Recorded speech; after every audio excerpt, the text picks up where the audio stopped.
Hi, everybody. For today's episode of A Guy with a Scarf, I have the pleasure to have with me, I think for somewhere in the United States, Terrence Burns, who has a kind of an history with Olympics. Can I say that? You sure Hi, can. Terrence. Hi. Good to see you, Carlo. Thank you. So let's start with you. What's your journey to these days from the beginning of being somehow involved in sport? Uh, well, you can look at me and see it's been a long journey. I've been around a while.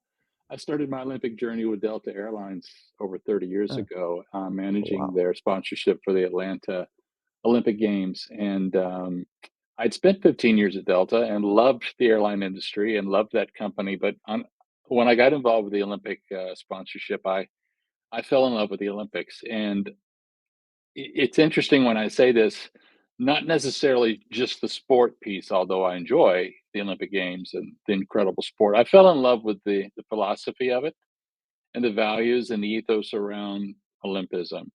Um, and it just moved me, and I realized, boy, I'd like to figure out a way to make a living in this realm. And interestingly enough, the International Olympic Committee um, asked some gentlemen, including myself, to create a marketing agency for them in 1996, and we took over from ISL, and we were called Meridian Management SA.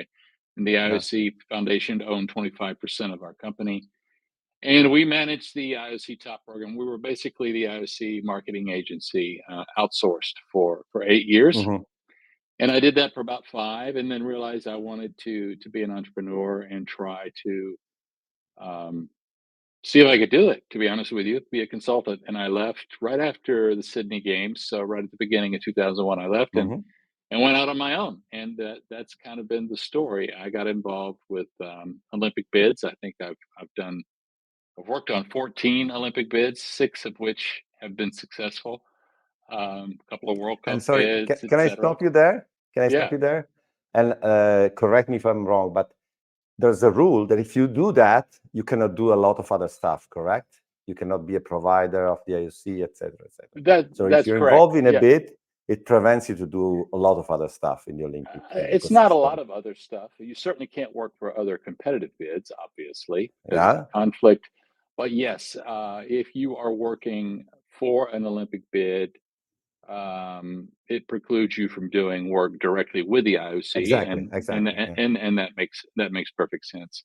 But yeah. also, in the course of that journey, Carlo, I guess people call me the bid guy because I've done it a lot, and it was an interesting it was an interesting thing to get involved with because when I got involved with it with my good friend and partner George Herthler, um, we realized it was a technical process, and so we turned it into a marketing process and a branding process and a storytelling process, because that's the magic of it. Anyway, everybody has venues, everybody has roads and hospitals and hotels, etc. But the real magic is, why do you want to host the Olympic Games and why does that matter? So we became good at that, and it became a good technique to help cities to win the games. But I also work with sponsors through the years, both top and organizing committee sponsors, and then IFs, etc. So been around a long time, been on all sides of the table on sponsorship,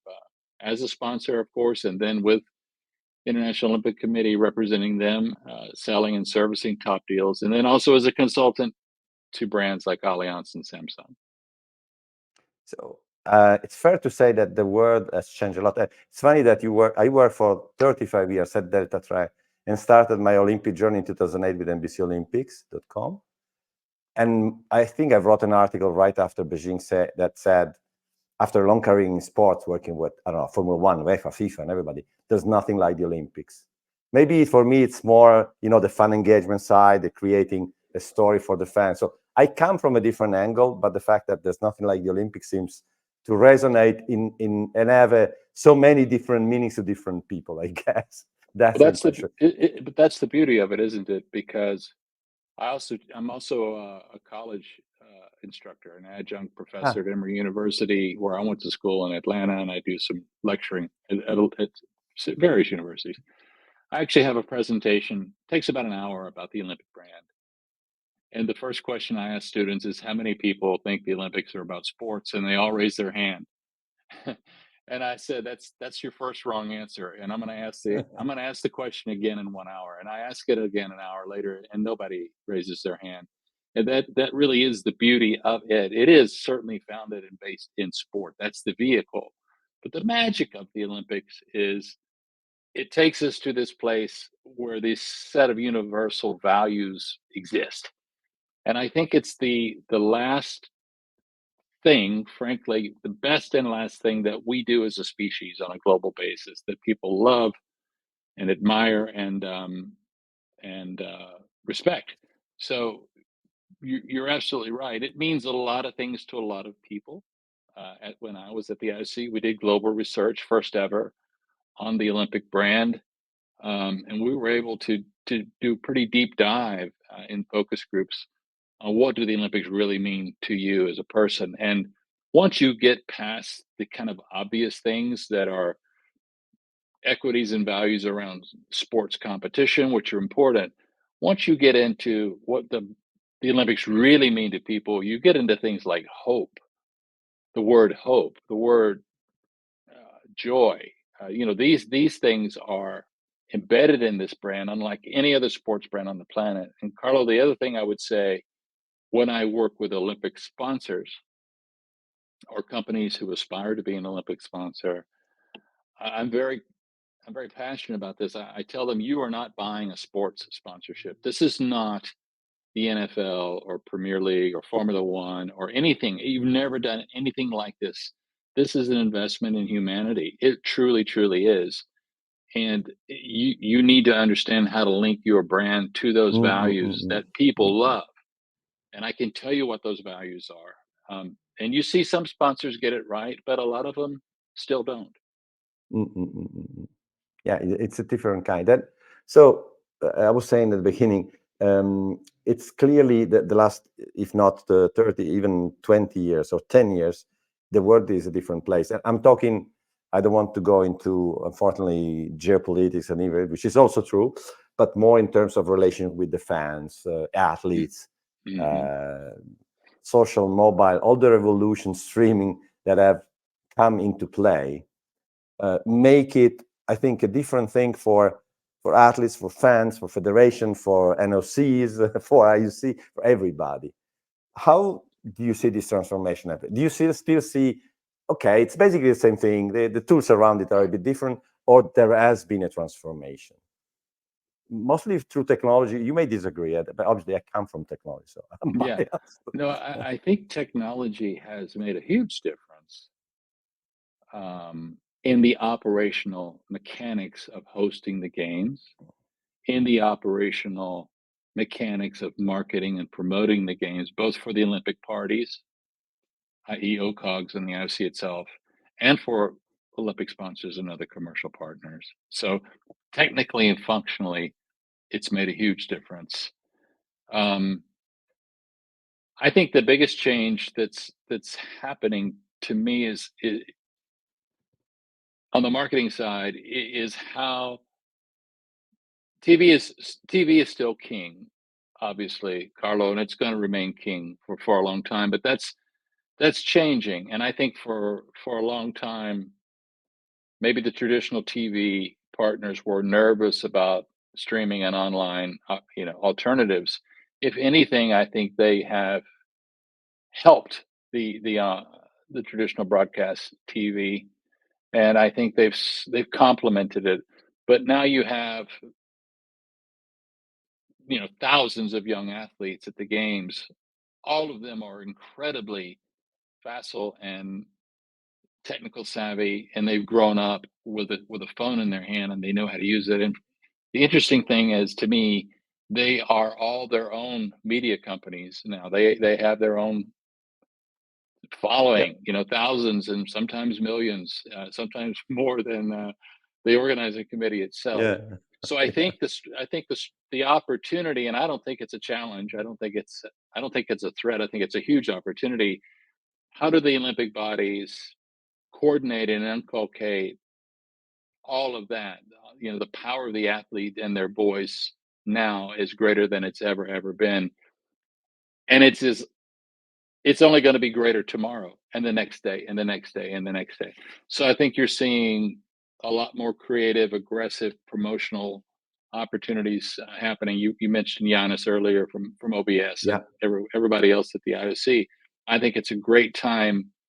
I kind of wish that I was me 30 years ago right now working at the IOC, because I do think technology is giving them and their partners incredible opportunities to promote the games and the values that we all love. You think in terms of brands, they've understood how to play this new game, or some? I mean, what's your take on Yeah, how the brands have obviously, understood? obviously, some have and some haven't. You know, even in the past, some of our partners understood the Olympic brand and knew how to use it. I'll use let's look at Procter and Gamble. They've been around for quite a while now. I remember when they were new, but the Thank You Mom campaign Yeah.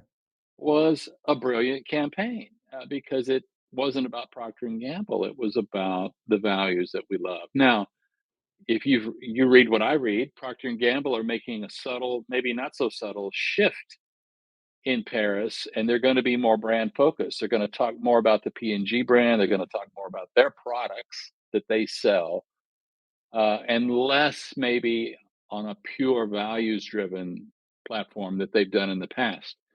And I don't know, I have no idea. We can only speculate what the reason for that shift is. But one could say they've done an excellent job of building a foundation around the values Hmm. of the Olympics and tied that to P&G. Now it's time to convert that into a more direct product oriented promotion, because you've already set the baseline Hmm. with the brand. So it's going to be very interesting to see what they do around that. So back to your question, some will get it better than others, and I think that's dependent on the industry, the product type, et cetera. I have a personal, maybe contrarian point of view on Olympic sponsorship, looking out into the future. What we've been very successful at since 1985, 88, the beginning of the top program, which is by any measure, Carlo, it's the most successful global sports sponsorship program in the history of mankind. It is. And there's a lot of discussions now on, is it fit for purpose? Should it be changed, et cetera, et cetera, et cetera. I think that's missing the point a little bit. The top program is just a mechanic that serves to, legally link the brand to the Olympic Hmm. movement. The real question to me is not, is the top program relevant anymore? It's, how do you keep the Olympic Games, the product on the field of play, relevant? How do you keep young people interested in it?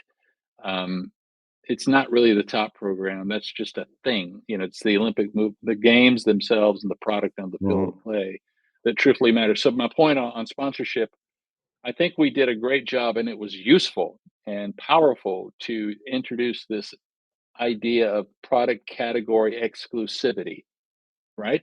That's what that's the value proposition in an Olympic Hmm. agreement, whether it's an OCOG Yeah. agreement, Yeah. an NOC agreement, or a Yeah. top agreement. You have exclusive rights to be the official green pin of the Olympic Games. So, That's a new category.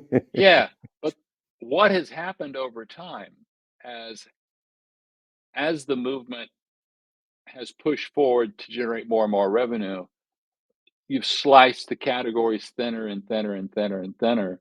And even a top partner like Samsung, who this is how old I am. I was at the IOC when we brought Samsung into the top program after Motorola Hmm. stepped out of the program with literally only 1 year to go to Nagano. We had to Yeah. replace Motorola, and that's a long story. But Samsung became a top partner in '97 for one reason and one reason only, and it was about brand. They were a challenger brand to Sony. Yeah. Yeah. They had a Yeah. 20-year plan to take over, to be number one. They didn't even Took, make mobile it phones took that less. worked. Maybe it took less. Yeah, for sure. But their goal was to be mentioned in the same sentence with Visa and Coca-Cola and the UPS, and go down the list. Now, fast forward almost 30 years later, that has served Samsung very, very well, the brand awareness and the brand Mm-mm. esteem. Yeah. And now they want to use the Olympics to sell more stuff. And that is a very different strategy Mm. than we want people to know we're an Olympic sponsor and get all of that image positivity out of that. That's a different strategy than how do we sell more mobile phones and tablets and whatever else is in their category. So my point is they can only talk about, as an Olympic sponsor, they can only talk about what is in their product category. They can't talk about anything else that Samsung does or makes or sells.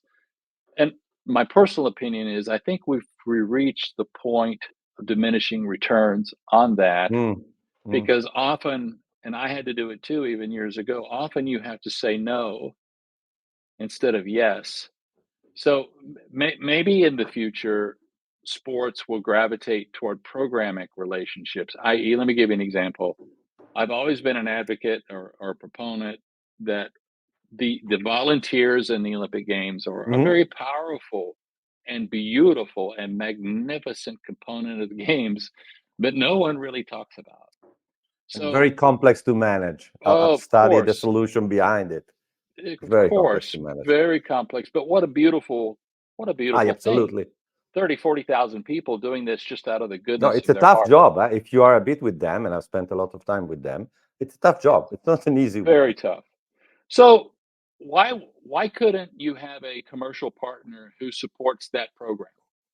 And whatever that is called, I don't know if it's a sponsorship or a partner or whatever, but if I were a sponsor, I would want to have a piece of the Olympic Games and or the movement that is a thing, it's a program that I could own. To me, that would be a lot more important than being the official mobile phone of the games Mm, or the mm, official mhm. shoe of the games or whatever it is.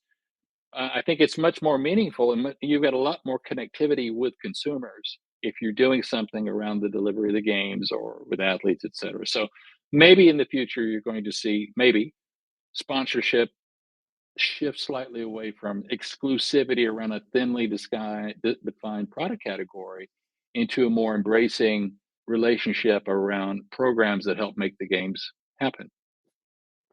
Two things I've noticed recently on that. I um, I started to notice some, and sorry to use the word with all respect, a bit ridiculous, very thin categories in, especially in football clubs. As you said, almost not the green pen, but the, so it's like, okay, you need to find the reason for someone to sponsor you. But the category is so not niche, but even like, is that a thing? So that I agree, it's gone a bit too extreme. On the other hand, on the idea of the volunteer or a company, I remember a company sponsoring Rugby World Cup 2000 in France. Was it 11-7? I don't remember. And one reason, Capgemini, they did it especially for their internal 60,000 people.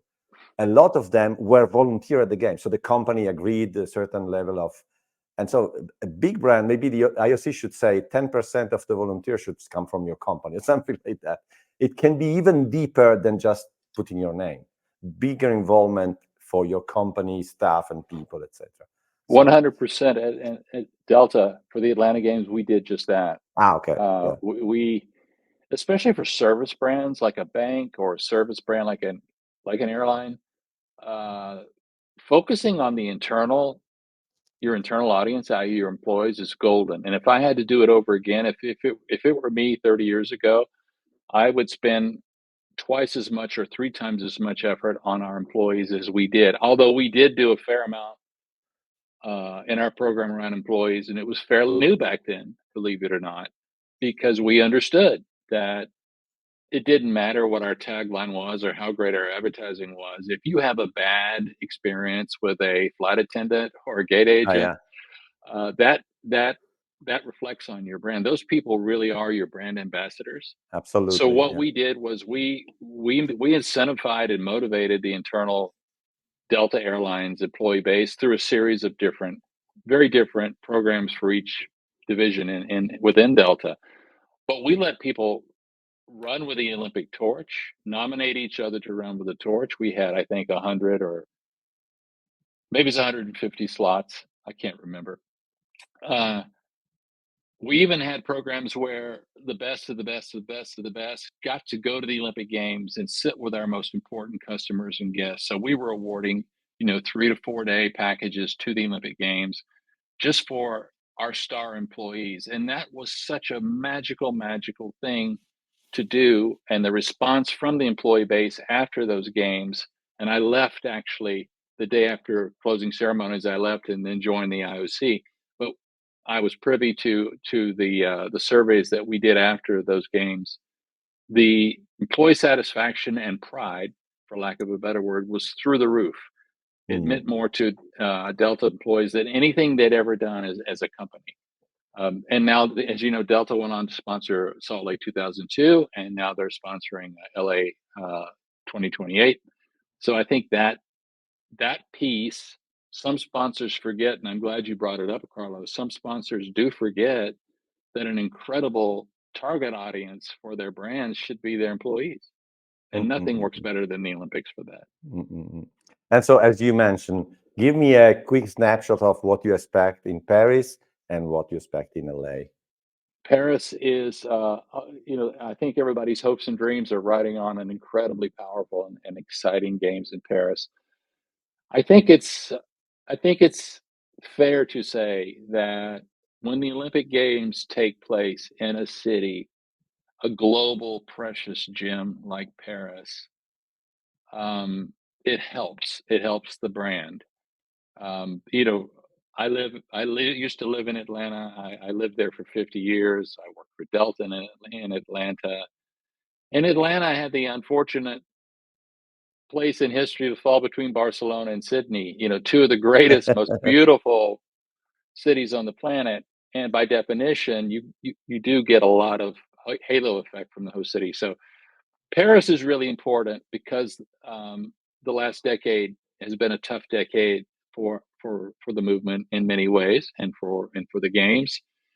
Um, London 2012 was probably the last true Yes, baseline that we can look at from a for global many things, celebratory. Yeah, for many and things. I don't want to denigrate any games Yeah, yeah, that's yeah, taken place because they all were good in their own way, but they all had challenges that we know that range from geopolitics to COVID to doping to go down the list.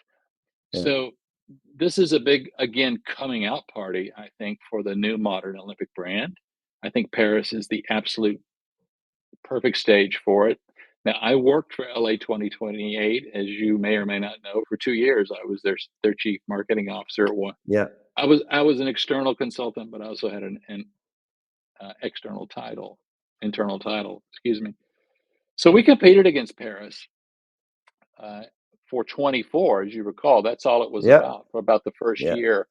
And then geopolitics did take over and reality did take over. And that's another long podcast on how that 24 and 28 thing happened.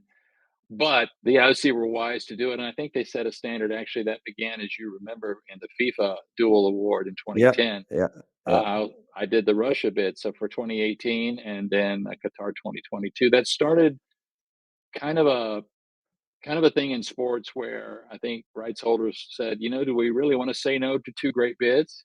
If we've got yeah, two great bids, and if they're willing to play ball, no pun intended, would one take yeah, one and one take the other? So um,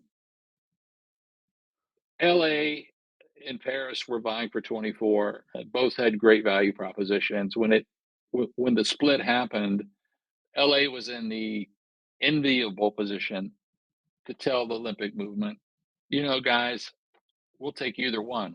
We're here to serve you, and we can do either one. So I think, to me, Paris is a reset for everything that is beautiful and imaginative and evocative and inspirational and but and we are used complex. to it. Yeah, there's no question. But you've got the 100 year centenary, and so there's a lot going on there.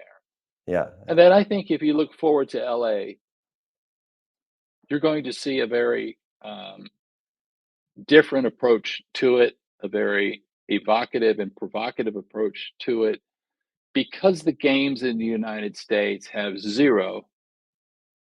Let me just repeat it. We get zero money from the federal government to host an Olympic Games in the United States. That's very different than Yeah, France or yeah. Japan or anywhere else. So, by definition, Atlanta and Salt Lake City were very aggressive commercially, very Yeah. innovative commercially, and typically a games in the US creates new and different Mm-mm. marketing and promotional practices that go forward to future games. So I think you're going to see a celebration of LA's culture, which is very, very diverse. It's very creative. It's a very different type of city Yeah. than Paris, and the message and the themes around LA would be very different. Not better, not worse, just different because of where it is. But I think you're going to see a huge focus on innovation in the future for the LA Games. That's a different focus, and rightly so, than what we're going to see in Paris. It's a good dual combination, I It really guess. is. It couldn't Yeah, couldn't have happened better. yeah, yeah, yeah. Va bene, so it's what, a bit more than a month we have to wait? Yeah, yeah, Yeah, for six sure. weeks. I mean, So, it'll be here tomorrow in our world, as you well yeah, know. I know, I know, I know, I know. Va bene.